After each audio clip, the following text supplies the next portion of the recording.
Let's sit nice and tall and close the eyes.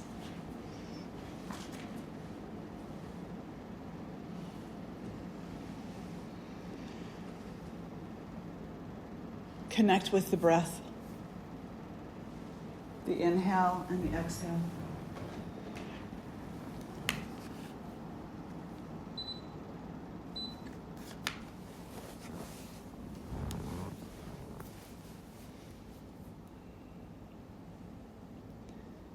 Allow yourself to acknowledge the preciousness of each breath.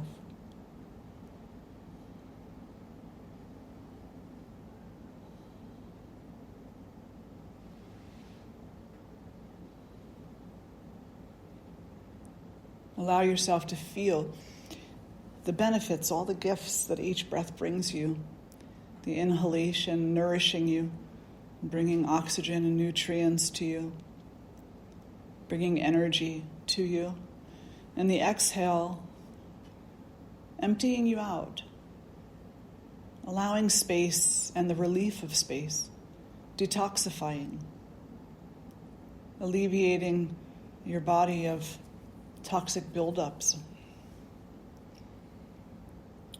Then the balance of the inhale and the exhale is the balance of your life.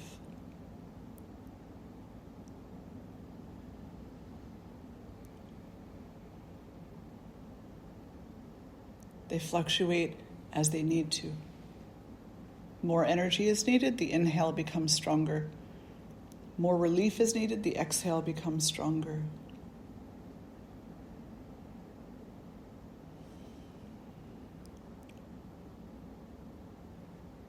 What a divine, beautiful creation, the breath.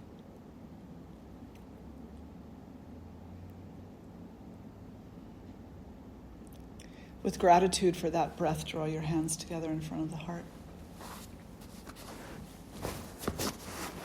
And we'll lift our voices in one Om, followed by the invocation mantras. Breathing in. Om.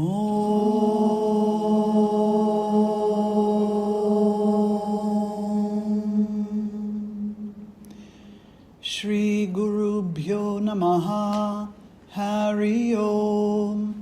Ganana Antva Ganapatigum Havamahe Kavin Kavinam Upamashravastamam Jeshtarajam Brahmanan Brahmanaspata Anashrinvanuti Pasidha Sadhanam Mahaganapataye Namaha Prano Devi Saraswati Vajebhirvajini Vati Dhinama Vitriyavatu Ano Divo Brahataf Parvatada Saraswati Ajata Gantu Yagnyam Havan Devi Jujushana Ghritachi Shagmam Novacha Mushati Shrinotu Vagdevye Namaha.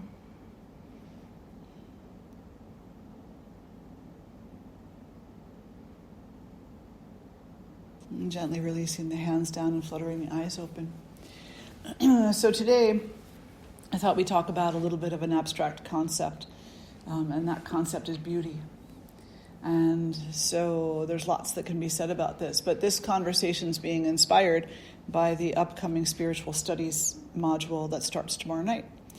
And in that module, it's like the fifth one or sixth one, something now, along those lines. It's been going on for 3 years, right? One scripture after another. The one that we begin tomorrow night is called the Saundarya Lahari. Saundarya Lahari.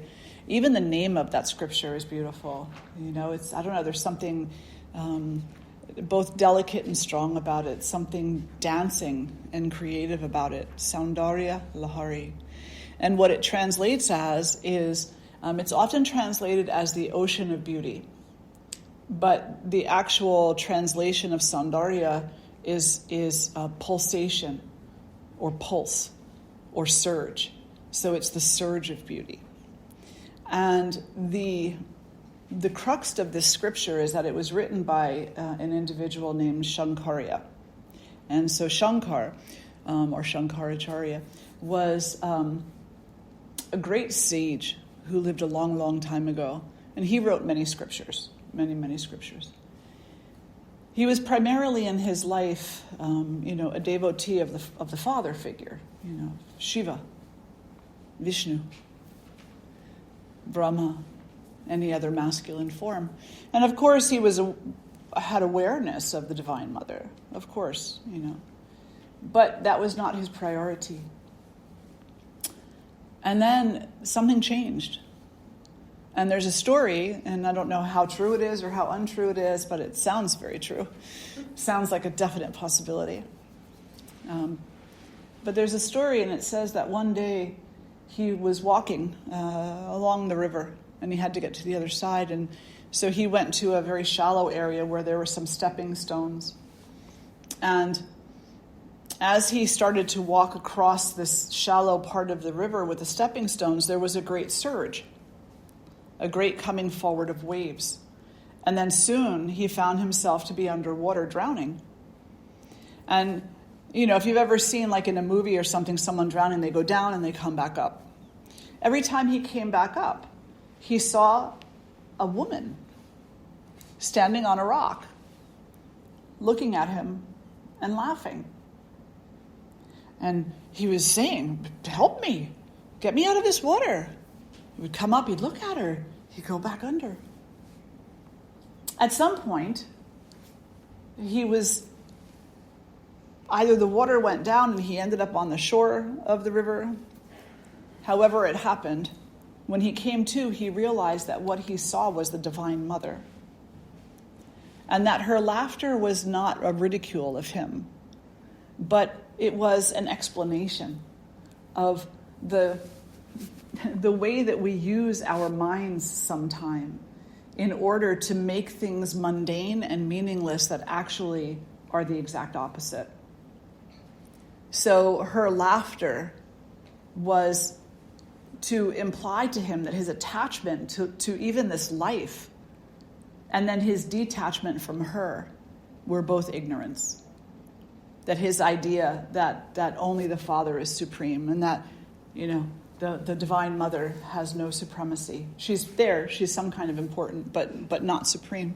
That these ideas were false and that his attachment to them was ridiculous. So he became a great advocate of the Divine Mother. He became an amazing devotee. He fell in love with her. And this is his apology to her. This is his way of acknowledging her beauty, her existence, and her primordiality, her supremacy. So I just want to read you a little bit, just the first couple of verses. There's some very deep explanations in here, and then there's some very just straightforward explanations of how he saw her and of what he saw and of how it overwhelmed his heart and his mind. Verse 1, Shiva, the Divine One, when united with Shakti, is endowed with the power to create, protect, and destroy the universe. Otherwise, he is unable even to stir. How can one who has not acquired great merit be capable of worshipping thee, who art praised and worshipped by Vishnu, Shiva, and Brahma, and even by the eternal Vedas? Collecting the minute particles of dust from thy lotus feet, Brahma creates this universe. Vishnu holds this entire universe in his 1,000 heads, thus sustaining it, but with great difficulty. And Shiva reduces it to ash and besmears his body with it. For the ignorant, the dust of thy feet is the island of shelter where the luminous sunrise of spiritual illumination dawns, driving away the overcast darkness of ignorance.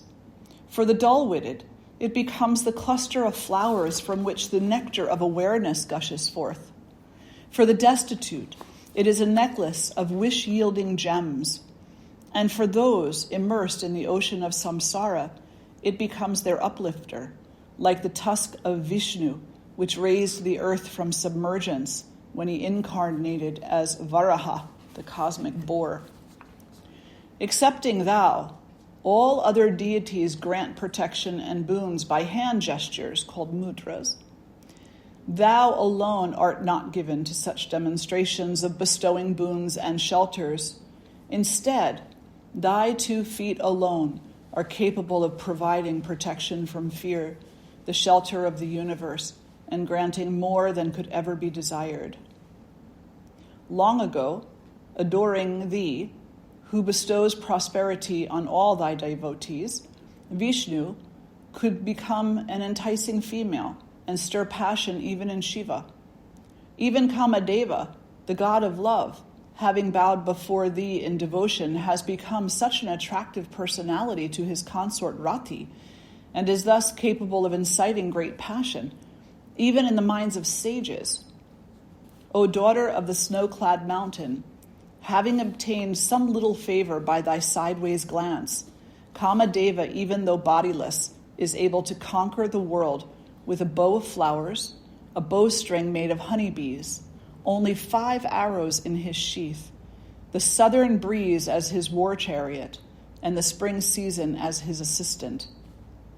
Slender-waisted, girdled with jiggling bells, frame slightly bent by the weight of full breasts like the lobes of a baby elephant, face blooming like the autumnal full moon, thou who art the pride of Shiva, please manifest thy presence before us, holding all these, bow, arrows, noose, and goad in your hands. In the midst of the ocean of nectar, surrounded by gardens of kalpaka trees, on an island of precious gems, encircled by groves of kadamba trees, in a mansion made of chintamani gems, reclining on a mattress that is the supreme Shiva, placed on a couch that is also Shiva. Fortunate are the few who worship thee like this, for they experience ripples of bliss in their consciousness. And it goes on for approximately 91 more verses. Isn't it beautiful? It's the most poetical scripture, truly. And it sings her praises. And he starts off by saying, the gods praise you, but how can someone as lowly as myself praise you? How have I even earned this possibility to have seen you, to have caught a glimpse of you? And not only to have caught a glimpse of you, but to have caught a glimpse of you glimpsing at me. How amazing is that? And his heart was filled with song. These are mantras, and they're meant to be chanted in the Sanskrit, in the original languaging. And it's said that there's no scripture more beautiful. When it's chanted, it just fills the heart with beauty. So here comes the conversation of beauty. What is beauty? What is beauty? Well, beauty on a kind of a primal level is that which entices your senses. These flowers are very beautiful, aren't they? They smell beautiful, they look beautiful, the color is appealing to the eye, the smell is appealing to the nose, the softness of the petals is appealing to touch. All of the senses can be engaged.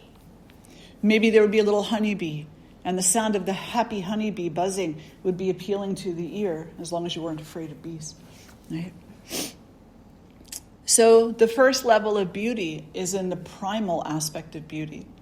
That we look around this world, and as we walk through the world, there are some things that we become very attracted to because the senses are happy in their presence. Like flowers and sunrises and sunsets. And maybe the smile on your child or partner's face. Maybe an old picture that brings back a delightful memory. We call these things beautiful. But the reality is they're temporary. This is temporary. These flowers are going to wilt. Their smell is going to fade. They will eventually not be here at all. It's okay to see them as beautiful, absolutely.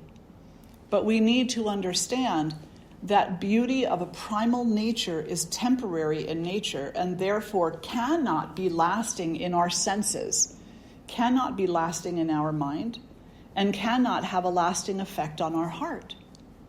We will be happy with these flowers as long as they are sitting here and as long as they are not wilted.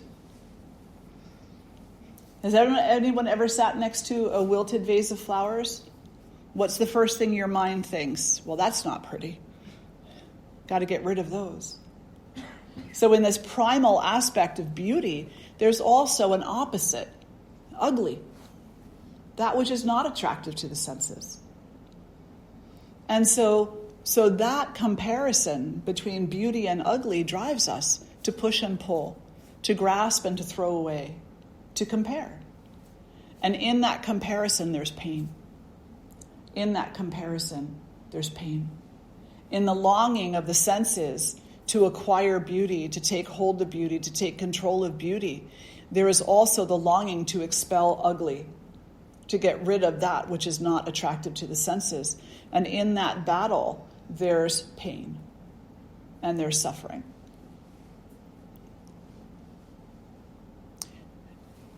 If the flowers are wilting, just turn them upside down and create a dry bouquet. Or take them outside and chop them up into little pieces and use them as compost. Or plant the seeds once they dry out completely.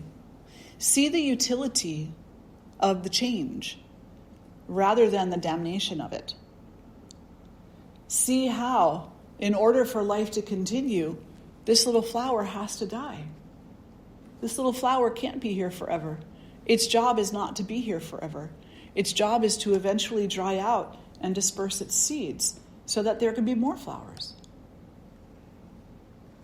So in your relationship with the primal level of beauty, try not to get stuck in what seems to be very simple division between what is beautiful and what is ugly, what is not beautiful, what is attractive and what is not attractive.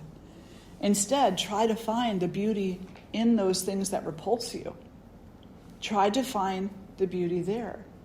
And oftentimes that beauty can be found by recognizing the utility, the necessity of that. But also in some of the qualities that are carried by it. I mean, people pay big bucks for dried flowers. What is a dried flower? It's a dead flower. But people pay. Have any of you ever bought dry flower arrangements? Yeah, of course. Were they cheap? Nope. As a matter of fact, they're probably more expensive than the live flowers are. And why did you do that? Because there's some kind of a beauty to them. There's something that you saw beyond just the idea that this flower has died. There was a tending to and a taking care of. There was someone who thought to take care of them in such a way that then to arrange them in such a way that their beauty was sustained, at least for a little bit longer. We've had just around the corner here on top of on the shelf by the water fountains, I think they're still there. They might have just recently cleared them out, but for like 4 years, we have this big, it's kind of like a hydrangea bush out back, has these big puffy flowers on it, and so we've had dried out ones just sitting in there for like 4 years or something. Yeah. Because there's something also beautiful about the transition from that which is vibrant and colorful and alive to that which is dormant and waiting to be reconciled back into its origin. So look for something beyond just the sensory impression when it comes to primal beauty. Look for that which is sustainable, at least a little bit more sustainable. And then what will we be missing out on if we do that? If we don't divide things harshly between beauty and ugly, pleasant and unpleasant, what will we be missing out on? Just the battle. Just the battle between the grasping and the pushing away, We'll be missing out on the disappointment. We'll be missing out on the tendency to take what we feel about the difference between a live flower and a dead flower and applying that to everything else in our life. We'll miss out on that. And that's okay, because the less that we're applying that sharp preference between what we consider beautiful and what we consider ugly, the more space there is to see what's actually happening. The more space there is to accept more to see beyond superficial surfaces and into depth. So, have you ever met a very unattractive person, extremely unattractive, and perhaps initially you were repelled by them? But then you talked to them, and maybe you found out that there was something quite deeply beautiful about them. That on the surface, maybe they were not the most attractive person. They would not be on the cover of Vogue. But within, they were beyond Vogue. Within, they had something quite sweet and special to share. Have you ever met somebody like that? Of course. The world is full of them. And have you ever seen something so beautiful, superficially? Have you ever seen something so beautiful that you went after it? Oh, that's so beautiful, I have to have that. Could have been a person, could have been a thing. And then the moment that you got it, you found out there was a bit of poison there. A bit of poison. Like the rose that you went to pull off of the bush only to get cut by the thorn. So move past the superficial. Move past this immediate kind of, oh, that's nice, I want that. Oh, that's not nice, I don't want that. Oh, that's beautiful, I have to have that. Oh, that's ugly, I don't want that. Go beyond that. Take another step. Maybe a few more steps. Have an investigation. Just an internal investigation. See what it is that you're not seeing. And understand what it is that you are seeing. And why you're seeing things that way. Does that all make sense? What questions do you have so far? Or reflections? Yes, Lena? What came for me was thinking about what is appealing and what is not appealing. It feels like you're putting yourself in a position of judgment. And, it's not really great to be there. Because you're judging good and bad. Yeah. And both have a necessity to exist. Mm-hmm. So you're taking that away. Yeah. Inwardly. Absolutely. And there are different levels of judging also. There's superficial judging, which is what you're talking about. Mm-hmm. It's like this tendency to walk around and think of things as worth it or worthless. And, applying that to people as well as other objects. We're always going to judge because of our human nature. We're always going to judge. But we need to learn how to be discerning about our judgments so that the judgments that we're making actually have a purpose to them, that they're not just this superficial, I like or I don't like. That we're looking and we're saying to ourselves, what is needed here? And it always comes back to that question, what is actually needed? Not what is wanted, but what is needed here. Do I need to grasp onto this person or this thing out of lust and longing? Do I need to do that? Or do I need to maybe simply step back and appreciate the bigger picture for a while? What is needed? And when we ask ourselves what is needed, there's still a judgment there, but it's a little bit of a deeper question than what is wanted. What do I want? What don't I want? Well, I want that. I want that peanut butter cookie.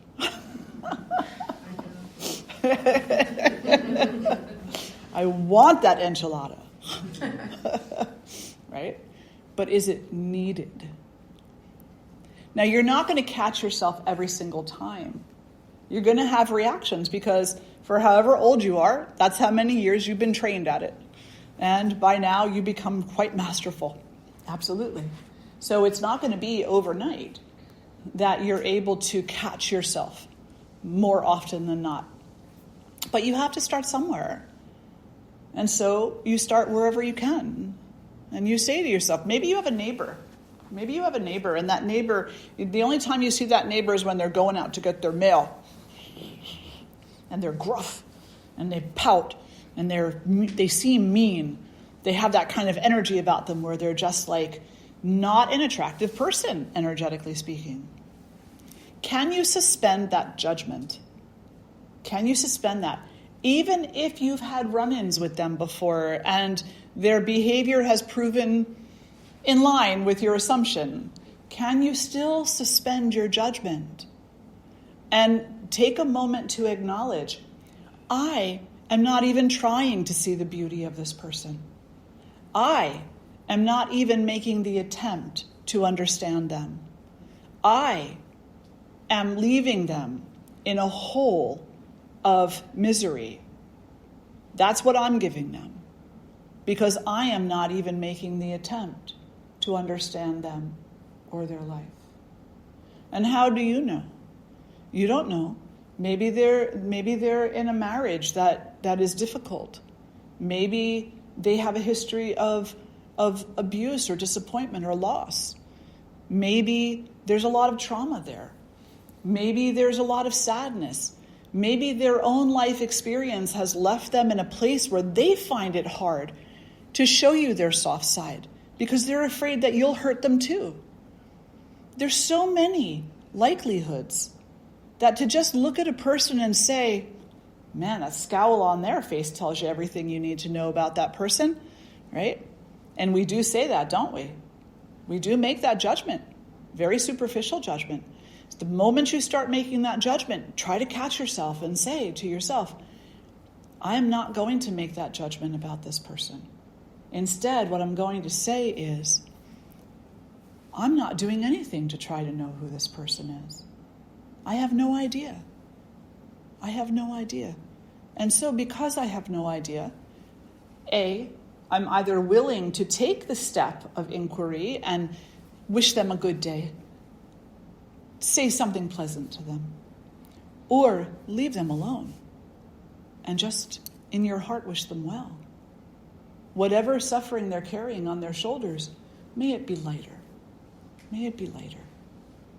May they come into the radiance and the beauty of the Divine Mother, and may she alleviate their burden through her grace. Because obviously I am not graceful enough to do it for her. And it's okay to acknowledge that. Because we're human beings and we're not meant to be that in this experience. We're meant to know that on some level that is a potential of ours. It's a potential that we carry. But, we're walking through a carnival mirror house. You ever walk through one of those houses of mirrors where it's seemingly all of these impressions, they're everywhere surrounding us. And we might even think that we are those impressions. And because of our human tendencies, we become caught up in that. We become caught up in those impressions. We begin to believe that they're accurate somehow. I mean, certainly we're not 12 foot tall and, looking like a piece of saltwater taffy, whatever. But maybe we are. That's what the mind thinks. Maybe we are in some way, shape, or form distorted like that. And we become fearful. We become afraid. We become afraid of our own inner beauty, and we become afraid of the inner beauty carried by every other being that exists. We become afraid that if I acknowledge that mean person's beauty, they might trample on mine, and then I've got to deal with that crap. And I don't want to. So instead, I'll go on the attack. Does that sound familiar to anybody? If you dig deep enough, it sure does. Absolutely, for every person who ever lived, who ever breathed a single breath. Absolutely. It's so much easier to go on the attack than to acknowledge in this moment, I feel so vulnerable. I feel so vulnerable. I've lost the connection with the potential of my own beauty and the beauty of all those who surround me. I've lost that connection in my mind. Not really, but in my mind. I've told myself it no longer exists. And so what do we do when that happens? What do we do when we're stuck in that superficial place of judgmentality? Is we come back to her. We come back to her. And that's why he says in here, thy lotus feet. You don't even have to see the rest of her. Just the feet. We bow down to the feet. We bow down to her feet, to her beautiful feet. Why? Because that is an act of humility. Swamiji was here when he was still embodied. He was here visiting like he always did. And when he arrived, I was so happy he was arriving. If somebody picked him up and gave him a ride in from the airport, one of the devotees, and he comes in the building, and as soon as I saw him, I went down and I touched his feet. And somebody else was standing there. I think they were in from Jersey or something, I don't remember. And they said to me a little later, how can you do that? I always thought you were such a strong woman. I always thought like you were so independent and strong-willed and, someone to really be looked up to. And yet here you are, bowing down and touching this man's feet. I said, whoa. First of all, it's not this man. He is my guru, and he is the embodiment of divinity. And he has made it his vow in this life to teach me, to show me the ways, to be honest with me, to support me in awakening within myself my own potentiality. Yes, I am going to bow down to his feet, and I am going to touch his feet. Why? Because it's a practice of humility. It's a practice of acknowledging that beauty exists. And no matter what I'm feeling like a human being, no matter how I want to fight, flight, freeze, run, whatever, I'm not going to do it. No matter how much my human ego might want to go on the attack, no, I'm going to not do that. I'm going to practice the humility of acknowledging there's something so much more that in this moment in my life, I may be very incapable of seeing because of the pain that I carry forward, because of my own personal traumas, because of my own excitements, because of my own senses. There is something that is escaping me, but that he sees. And not only does he see it, not only does he know it, but he sees it and he knows it in me. He is a constant reminder of the beauty. So, yeah, damn right. Absolutely, 100%. Has nothing to do with him being a man. Has nothing to do with that. That's such a superficial thing. It has nothing to do with those struggles in this world, patriarchy, matriarchy, and all these other things. Those are all human-made constructs. She's like so beyond that, She's so beyond that.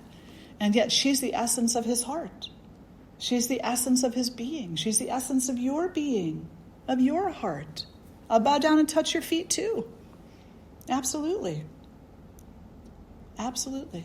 And why not? Imagine the difference in the world if we were all willing to bow down and touch each other's feet.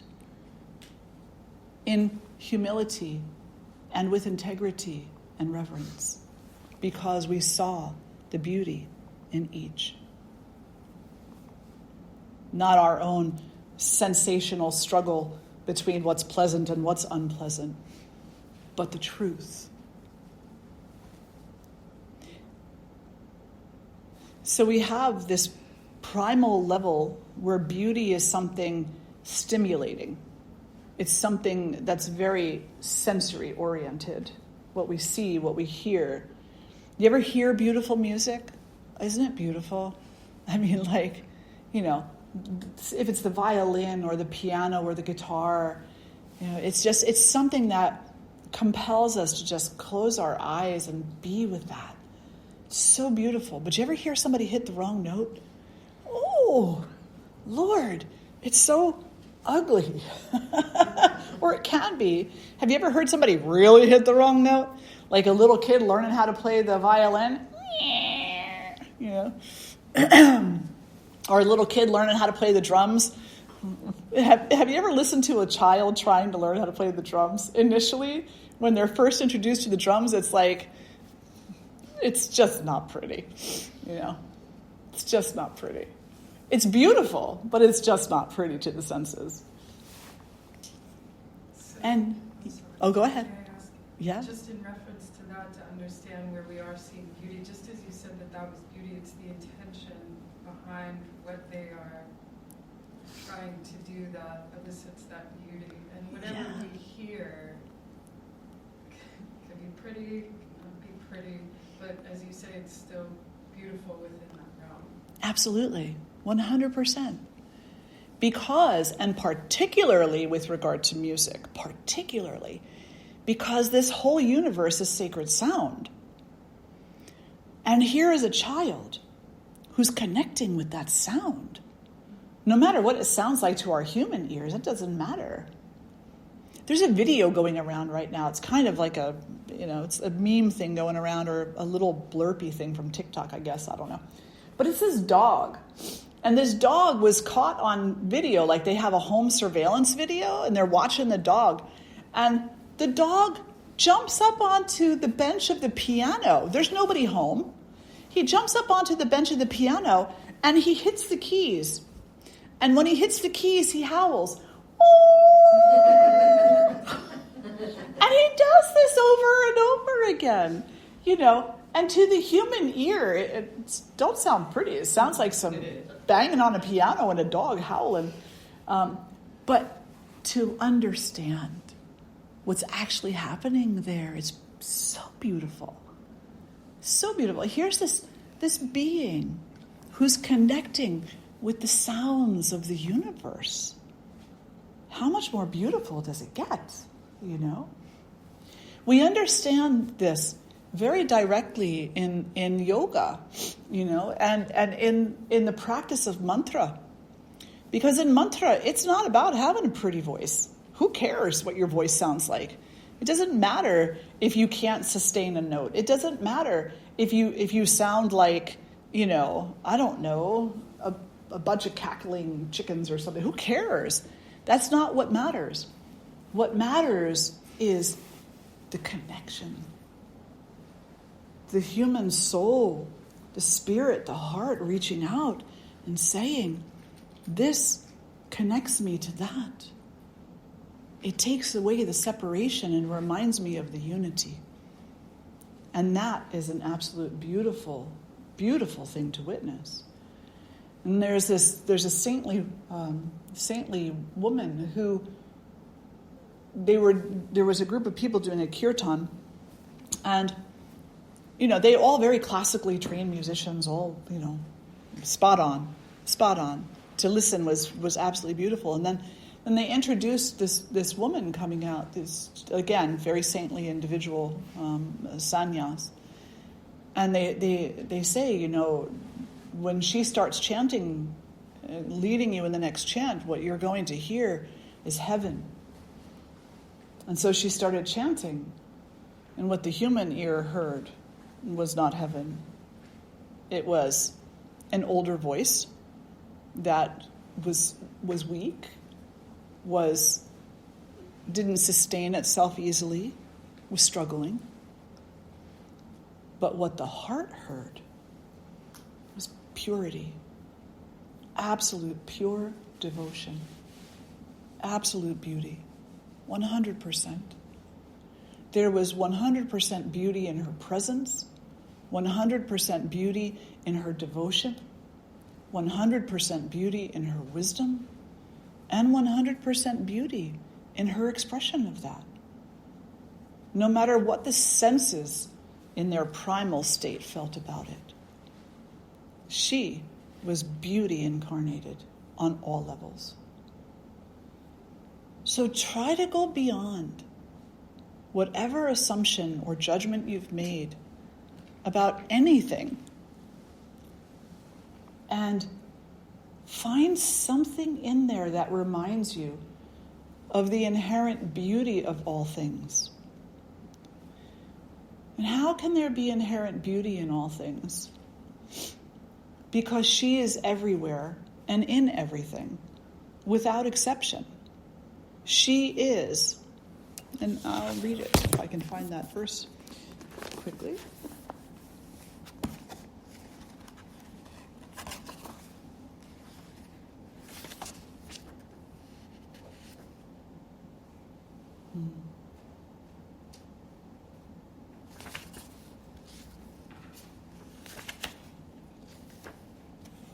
I may have to paraphrase.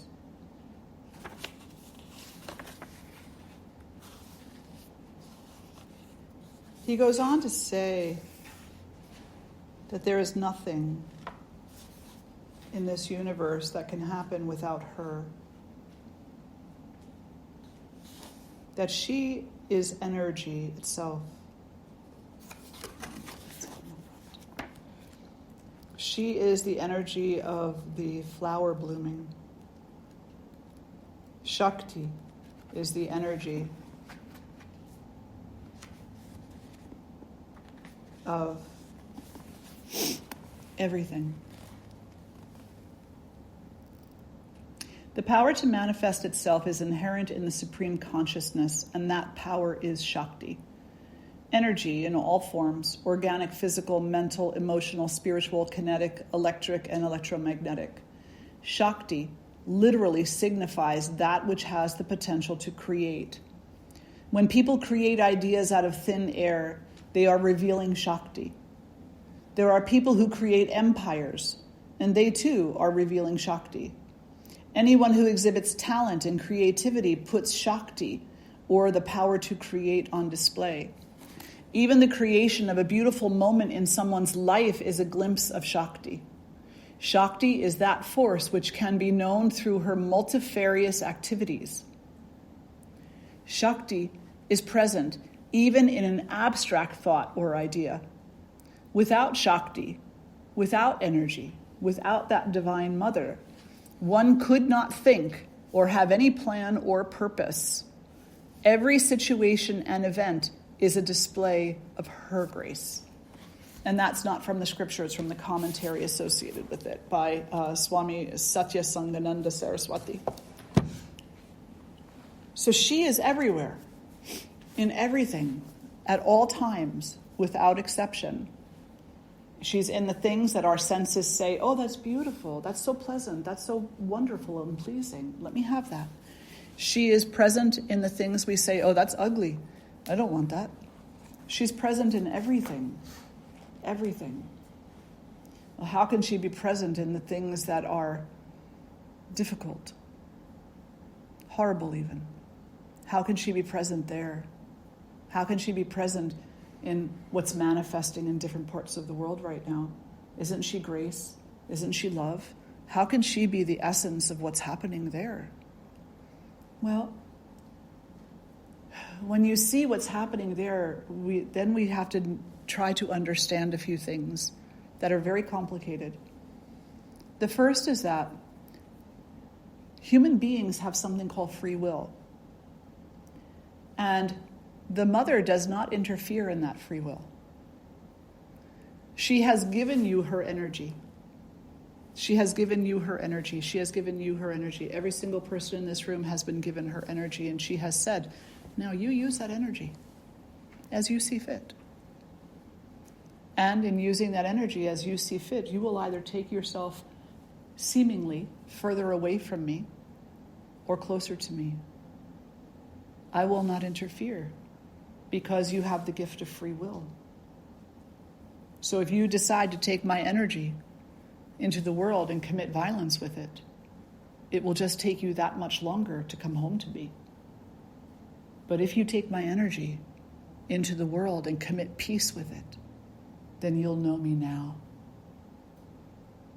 And too many people in the world take her energy and commit violence. She will not correct that. She has given us the power to correct it, because she's given us free will. So she is there. She is right there. And if we go beyond that, we can also say that because she is there, just like she's here, she is the potential and the promise that this too will be reconciled eventually. She is the promise that the pain will eventually cease. She's the promise that if you dig deeper, if you go further into it, you will find that it can heal. But first, you have to get out of your own way, away from your own thoughts and constructs of your own mind, and into her realm of grace and that which is not always what it appears to be on the face of the thing. What happens in the world right now, no matter what injustice it is that we're talking about, it is an opportunity for you and I to step forward. And maybe we don't have a lot we can step forward with, or we don't believe we do. Maybe we say, well, I don't, what can I do? What can I do? I'm just a single person. Well, you know that grumpy neighbor that you have? You can start there. You can start there. You can make sure that there's not a war between you and your neighbor. You know, that all those times that you see people and you judge them based on the way they look, you can start stopping that. You can start retraining your mind to see first and foremost the mother, to see first and foremost her grace in that human being who is struggling through life the same way that you are. You can change the way you perceive the world, and that doesn't cost you a penny. It doesn't cost you much of anything except for some effort and some energy and a willingness to change. And then if you do have something, if you do have some kind of resource, then make use of it. Offer it. Make a small donation. It doesn't matter how big the donation is. What matters is that what you're contributing to is peace. What you're contributing to is an end of suffering. Because it's also said, see if I can find this beautiful quote quickly.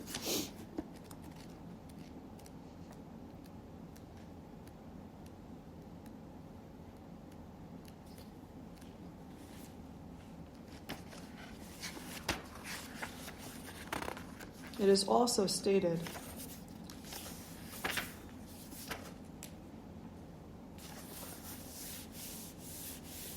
first of all, it's stated somewhere, which I'm not finding right now, I have the second quote here, that the human being who is encapsulated in a mindset of pain and suffering and seeing only the differences without seeing the unity, that individual will not be able to see beauty.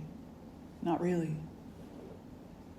Whatever beauty they do see will be very, very short-lived, because something else will come and needle them in their preferences.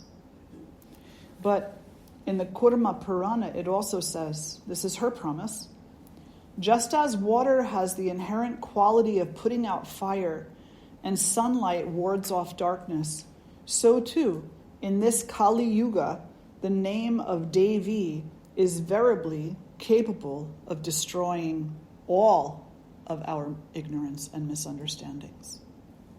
All of it. So when in doubt, chant to her.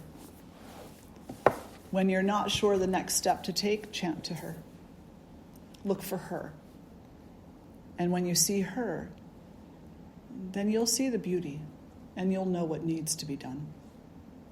And you'll be less inclined to do what you're being compelled by longing and wanting to do. Does that make sense? Do a quick time check. Questions or reflections?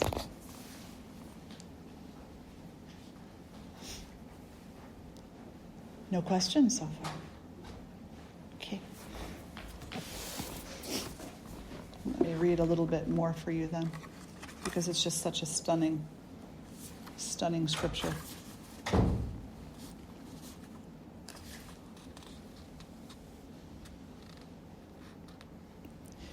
The last verse I read was, in the midst of the ocean of nectar, surrounded by gardens of kalpaka trees on an island of precious gems, encircled by groves of nipa or kadamba trees, in a mansion made of chintamani gems, reclining on a mattress that is the supreme Shiva, placed on a couch that is Shiva. Fortunate are the few who worship thee like this, for they experience ripples of bliss in their consciousness. As earth and also water in Muladhara, thou art established in Svadhisthana, as fire in Manipura, as air in the heart Anahata, and above as ether, and also mind in Brahmadya, between the eyebrows, the Agnya chakra, also the entire path of Kundalini, piercing which thou supporteth with thy consort in the solitude of Sahasrara Padma, the 1,000-petaled lotus. With streams of nectar gushing from thy feet, irrigating the 5 elements again from the region of illumination, thou returnest to thy home via the 6 chakras, converting thyself into the individual self, or the Jivatman, Thou sleepest in a deep pit of thy own home, like a serpent of 3.5 coils. Now they're talking about Kundalini here. Does that sound familiar to everybody? The serpent asleep at the base of the spine, 3.5 coils. The 4 triangles that enclose the supreme energy and also the 5 Shakti triangles form the 9 basic triangles of the root manifestations of Shakti. Then there are the 8-petaled and 16-petaled lotuses, 3 surrounding circles and 3 lines. Distinct from Shiva, these angles which house thee become thy mansion of 43 triangles. O daughter of the snow-clad mountain, Brahma and other greatest of poets, even after taking great pains, are not capable of comparing thy beauty, which being eager to glimpse, they mentally try through penance to attain that most difficult state of absorption in Shiva, with the hope that they will behold thy effulgent and undying youth and beauty. If thy gracious sideways glance should fall on anyone, even a decrepit, ugly old man with dead sensibilities, he will be hastily followed by hundreds of young women with their hair unbound, their robes slipping, their girdles undone, and their rounded breasts exposed due to the loosening of their upper cloth. The rays, 56 in earth, 52 in water, 62 in fire, 54 in air, 72 in ether, and 64 in the mind, emanate from thy 2 lotus feet which rest above. How can words excelling the sweetness of honey, milk, and grapes not flow from the good men who have prostrated before thee, who are fair and spotless as the autumnal moon, who wears the crescent moon in her locks, whose 2 hands are in the gestures of granting shelter and boons, and the other 2 holding crystal rosary and a book. O Aruna, thou crimson gold-hued goddess, who art like the rays of the rising sun on the pure minds of gifted poets, helping their poesy to burst forth, those who adore thee become capable of delighting the minds of good people with the majestic flow of words that surge like waves of erotic emotions, emanating from the youthful Saraswati, the goddess of speech. O Mother, whoever meditates on thee as Vasini and other Devis, who are the source of speech and whose radiance resembles the luster of freshly cut moonstone, can become the writer of poetical works as delightful and interesting as those of great authors, and emitting words sweet with the fragrance of Saraswati's mouth. How can the many heavenly damsels and celestial courtesans, like Urvashi, with bashful eyes like those of timid deer in the forest, not become fascinated by a person who meditates on the beauty of thy form? Like the early rays of the rising sun, which bathes the heaven and earth in a crimson radiance. O consort of Hara, whoever meditates on thy face in the Bindu, with thy twin breasts below it, and the half Akshara Ha also below, Kamadeva evokes a string of emotions by which he becomes identified with thee in meditation, and thus can quickly stir the mind of any. To instantly fascinate one is indeed a trifle for him who meditates on thee as Triloki, the ruler of the 3 worlds, with the sun and the moon as breasts. Whoever meditates in the heart on thee as an idol sculpted of moonstone, and on the nectar flowing from the rays sent forth from thy body like Garuda himself, humbles the pride of snakes, and with a mere look cures the fever of the nectar-showering Nadi. And it goes on and on for 80 more verses, talking about her beauty. And in this instance, it's also important to note that Shankara is called the father of Advaita Vedanta. Advaita Vedanta is non-duality, that God and you are one. And here he speaks of the Divine Mother as Vaita, as something he sees and is professing this adoration for outside of himself, as a beautiful woman, as a goddess incarnated. But it's important to know that he's not saying that she is separate from us. He's saying that you are capable of seeing her. Not only are you capable of seeing her, is he capable of seeing her? Is Kamadeva capable of seeing her and falling in love with her? You're capable of being her because you already are her. But in our humanness, we don't look at the flower and say, oh, I'm looking at myself. That's too abstract. We say, I see the beauty of the colors. I feel the softness of the petals, the sweetness of the fragrance. I see that this is something very special. And then to the illumined mind, they say, I am nothing other than that. And that is nothing other than me. Those qualities are prevalent, flowing between what appears to be two, but is actually only one. Let's sit tall and close the eyes. And draw the hands together in front of the heart. And together we'll lift our voices in one Om, followed by the All Beings mantra. Taking a breath in. Om.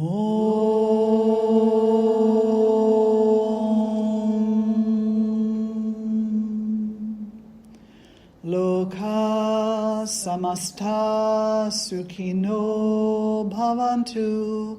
Loka samasta sukhino bhavantu. Loka samasta sukhino bhavantu. Om shanti shanti shanti. Hari Om Shri Guru Bhyo Namaha. Hari Om. Om Shri Matre Namaha. Thank you all so much for being here today. So wonderful to see and to sit with each and every one of you. If you haven't had brunch yet, please do. It looks so good. And if you're heading out, enjoy the rest of your day. We do have wall yoga coming up at 1 o'clock. And so if you are interested to stay and play around on the straps, you can talk with Miss Cindy. She'll be happy to register you if you're not already. Wonderful. Thank you all. Thank you.